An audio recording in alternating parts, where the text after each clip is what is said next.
안녕하세요. 카이로스입니다. 오늘은 듀얼 4개의 호수편을 준비해봤습니다. 유튜브에서 4개의 호수를 검색하니 제겐 유익하지 않아 만들게 되었어요.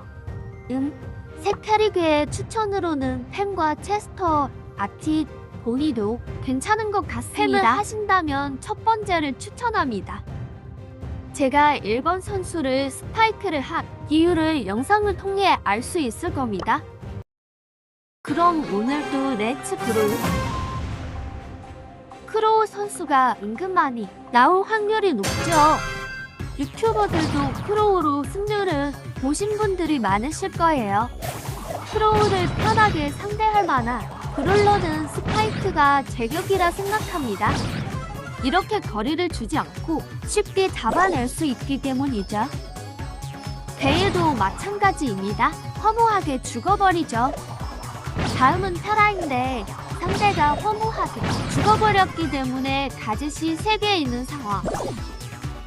어느 맵이든 마찬가지겠지만 4개의 호수처럼 범위가 좁은 맵을 거리 유지가 필수이며 가젯 사용과 공 사용이 굉장히 중요합니다.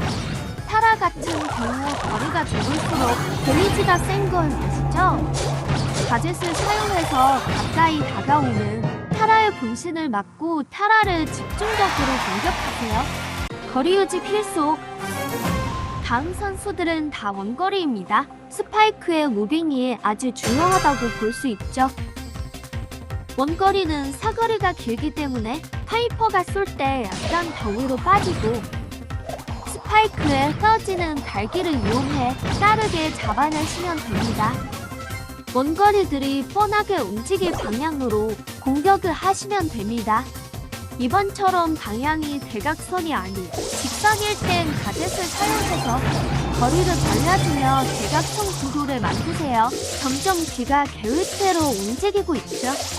피를 채우기 위해 벽이 뒤로 완전히 빠졌을 경우 거리를 찾아 좁혀집니다. 공을 쓰고 벽 사이로 공격하며 가시가 후어 피통이 작은 비듬끝. 참 쉽죠? 그런데 탭에는 왜 하냐고요? 우리도 인간이기에 집중 못할 때나 실수해서요.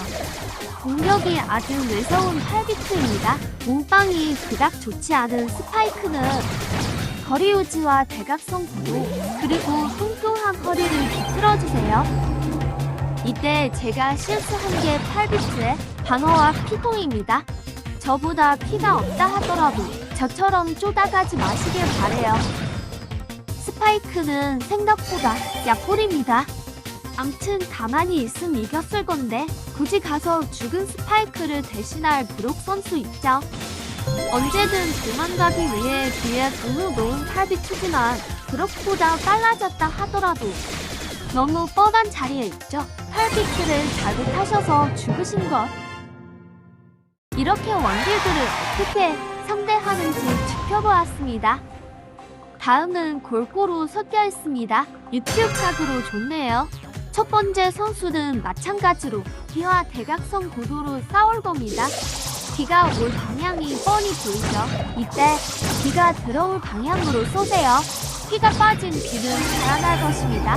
저의 위치가 비의 공격이 피하기 어려워졌을 때 가젯 사용. 적의 위치에서 안쪽을 공격한다 생각하시면 됩니다. 옆구리 찌르기 느낌. 드릴 같은 경우 공이 생기면 바로 제게 달려들 것입니다. 공 생기기 전에 벽을 이용해 위치 파악을 해주세요. 공을 조금이라도 채워보기 위해 안쪽을 공격합니다. 벽을 이용하면 어느 정도 데릴에 공이 있는지 없는지 파악됐죠. 데릴을 잘 하시는 분은 이렇게 정확히 관통을 시킬 때 빠르게 가젯, 공격, 만약에 공이 없다면 가젯 쓰고 거리 유지 해줍시다. 그러면 됩니다. 어렵지 않아요. 마지막 선수 크로우입니다. 움직임이 스파이크보다 민첩하기 때문에 움직이는 방향을 따라 허리 안쪽으로 찌르는 느낌으로 공격해주세요. 약삭 빠른 크로우가 벽 뒤로 갔을 때 벽에 붙어 위치를 파악해주면 나오지 못하게 공 깔고 가져놓고 끝. 공이 없을 경우 크로우의 움직임을 보고 가젯을 깔고 벽 쪽 모서리에 깔고 2번 때려주면 끝. 다음은 에드거 브록 미러전이 되겠네요. 에드거는 100% 공 채우고 날아올라 무적을 쓸 겁니다. 이렇게 예상을 하시고 에드거가 들어간 쪽에 반대편에 궁거리가 닿지 않게 서 있으면 됩니다. 궁거리는 정해져 있기 때문에 먹구름이 몰리기 전 날 수밖에 없지요. 에드거가 나오는 순간 나오는 방향에 공격하고 가젯 깔고 조금 뒤로가 죽이면 끝. 제가 느린 화면으로 보여드렸는데 잘 안 되시는 분들은 연습해봅시다.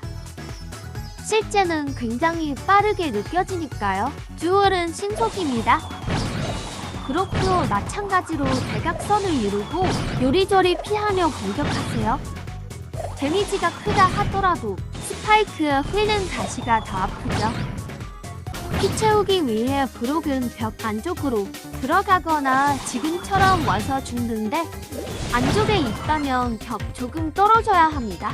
브록이 벽을 부수고 공격할 수 있기 때문이죠. 그땐 가젯 앞에 두고 2번 때리면 끝. 미러전입니다. 미러전은 가시가 시계 방향으로 도는 것을 볼 수 있죠. 누가 더 깊숙이 넣어 맞추냐가 관건이겠죠. 또한 가젯을 잘 써야 합니다.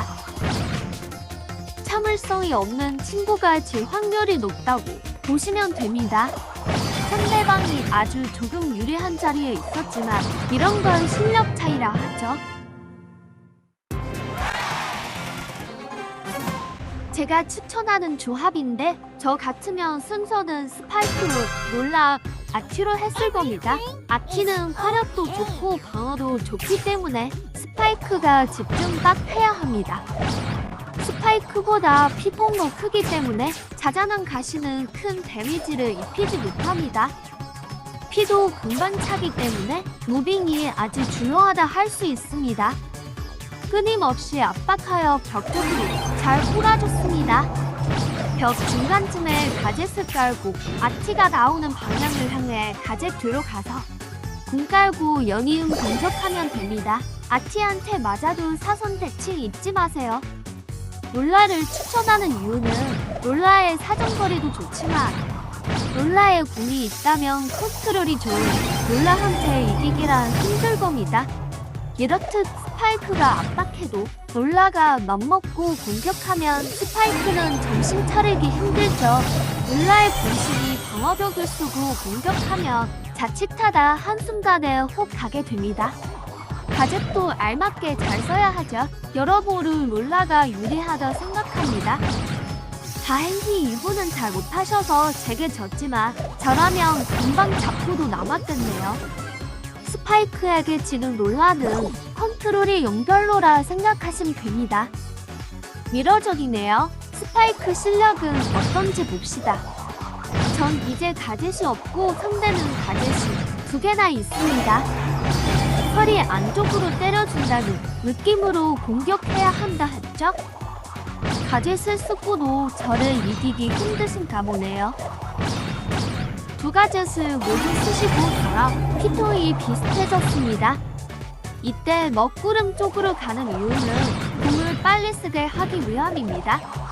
절 가두려고 궁을 쓰고 본능적으로 앞으로 와서 죽죠. 저라면 뒤로 물러날 겁니다. 그럼 100% 이기겠죠? 다음은 다 비슷하니 편집했습니다. 궁 있는 레온을 상대하는 이브의 모습을 보십시다. 제가 이브를 선택한 이유는 레온 데뷔이자 탱들을 데뷔하기 위해 픽했습니다. 은신을 하는 레온은 예측하기 어려워 이길 확률보다 질 확률이 높죠. 이브는 공격을 하면 새끼가 태어나는 것을 예언하거나 가젯이다 궁을 사용하므로 이렇게 데뷔가 가능하기 때문입니다. 레온이 궁이 없어서 그런 거 아니냐고요. 이 또한 뒤에 은신하는 레온을 상대하는 영상이 있습니다. 제가 체스터를 추천한 이유는 원거리 상대일 때인데요. 체스터가 스파이크의 공격을 잘 피할 경우 너프를 받았다 하더라도 사거리가 은근 길고 데미지를 좋은 체스터가 작게 결정하고 달려들기 시작하며 이렇게 무섭습니다.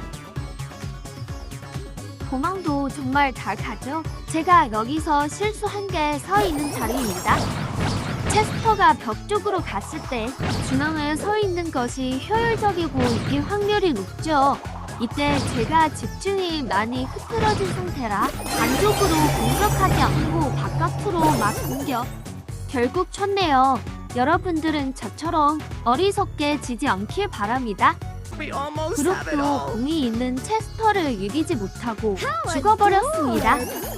다행히 누가 세 캐릭터를 모두 상대할 수 있습니다.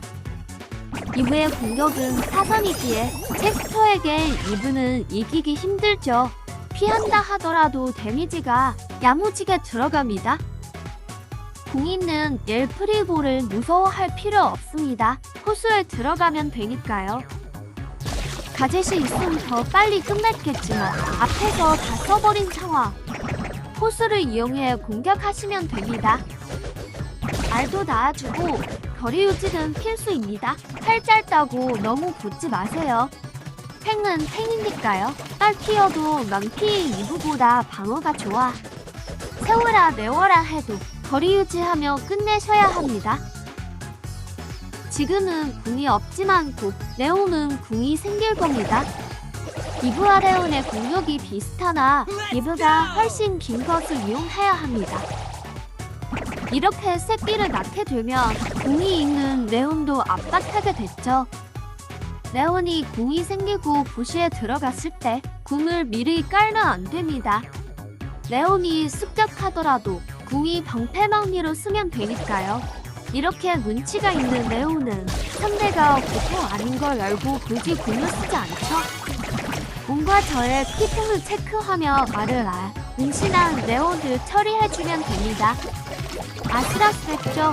이렇게 가진 궁 사용의 타이밍이 승리를 좌우합니다. 저도 늦강이 대학생이라 한동안 시험 공부해야 해서 영상을 올립니다.